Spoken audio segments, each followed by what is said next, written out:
வந்து ஆப்பனண்ட் வந்து ஒயிட், நீங்க பிளாக் அப்படின்னு அசியூம் பண்ணிட்டுங்க. ஆப்பனண்ட் பிளாக்ல சாரி ஒயிட்ல ராஜாக்கு பக்கத்துல இருக்கிற இந்த பிஷப் இருக்குன்னா பிஷப்புக்கு முன்னாடி இருக்கிற இந்த சோல்ஜரை 2 ஸ்டெப் மூவ் பண்றான்னு வச்சுக்கோங்களேன்.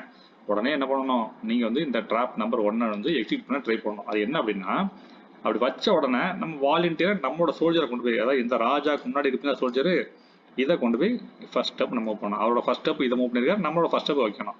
வச்ச உடனே ஒயிட் என்ன பண்ணுவாரு, கட்டாயமா வேற எதுவுமே மூவ் பண்ண மாட்டாரு, கட்டாயமா இதை தான் வெட்டுவாரு. ஓகே, அவரோட 2வது மூலம் என்ன பண்ணிட்டாரு, நம்மளோட சோல்ஜரை கட் பண்ணிட்டாரு, நமக்கு ஒரு லாஸ்ட் ஒரு சோல்ஜர். இப்போ நம்மளோட 2வது மூவ் என்ன பண்ணணும்னா, இது எதுவுமே அட்டாக் பண்ணாம இந்த ராஜா இருக்கு சாரி ராணி இருக்கு பார்த்தீங்களா, இந்த ராணி நேராக கொண்டு போய் இந்த இடத்துல வச்சு என்ன பண்ணோம், ராஜாவுக்கு செக் கொடுக்கணும். நம்மளோட 2வது மூலம் என்ன பண்ணிட்டோம், ராஜாவுக்கு செக் கொடுத்துட்டோம். ஸோ இந்த சமயத்தில் நீங்கள் ஒரு ஒயிட்டாக இருந்தால் என்ன பண்ணுவீங்க, கட்டாயமாக இந்த சோல்ஜரை தான் மூவ் பண்ணுவீங்க, வேறு எதையுமே மூவ் பண்ண முடியாது. ஸோ இவரும் அதே தான் பண்ணுவார்.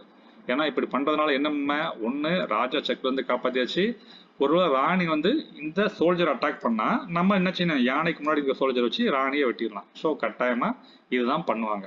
அவரோட 3வது மூலம் இதை பண்ணியிருக்காரு. இப்போ நம்ம 3வது மூவ் பண்ணோம். நம்ம 3வது மூவ் என்ன பண்ணோம்னா, இப்போ வந்து ஆக்சுவலாக சோல்ஜரை வச்சு ராணிக்கு செக் வச்சிருக்காங்க, நம்ம அதை கண்டுடக்கூடாது.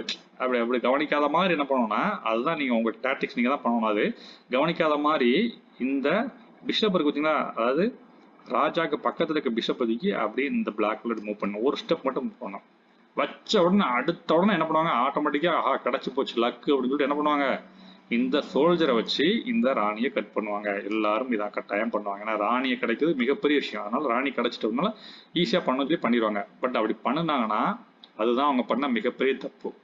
நம்மளோட ட்ராப்ல கரெக்டாக மாட்டிட்டாங்கன்னு அர்த்தம். இப்படி பண்ணிட்டாங்கன்னா அடுத்த ஸ்டெப் நீங்கள் என்ன பண்ணணும்னா, இந்த பிஷப் முன்னாடி வச்சுருந்தா அந்த பிஷப் வச்சு அந்த சோல்ஜரை அட்டாக் பண்ணுங்க. அட்டாக் பண்ணி செக் அண்ட் மேட்.